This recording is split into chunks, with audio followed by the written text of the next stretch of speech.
నమస్కారం ఘంటారావానికి స్వాగతం. ముందుగా ప్రధానాంశాలు. తెలుగు రాష్ట్రాల్లో ఆకాశాన్నంటిన సంక్రాంతి సంబురాలు, ఊరువాడ భోగి వేడుకలు, ఆడిపాడిన మహిళలు.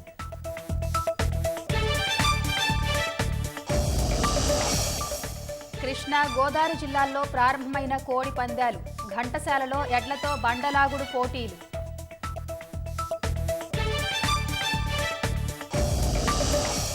ప్రజల జీవితాల్లో వెలుగులు నిండాలన్న ప్రముఖులు, సుఖ సంతోషాలతో పండుగ జరుపుకోవాలంటూ శుభాకాంక్షలు.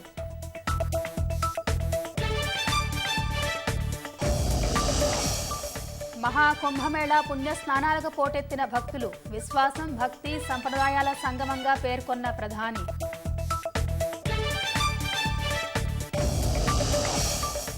లాస్ ఏంజల్స్లో ఇంకా అదుపులోకి రాని మంటలు, ఆర్పేందుకు ఖైదీలను రంగంలోకి దించిన అధికారులు.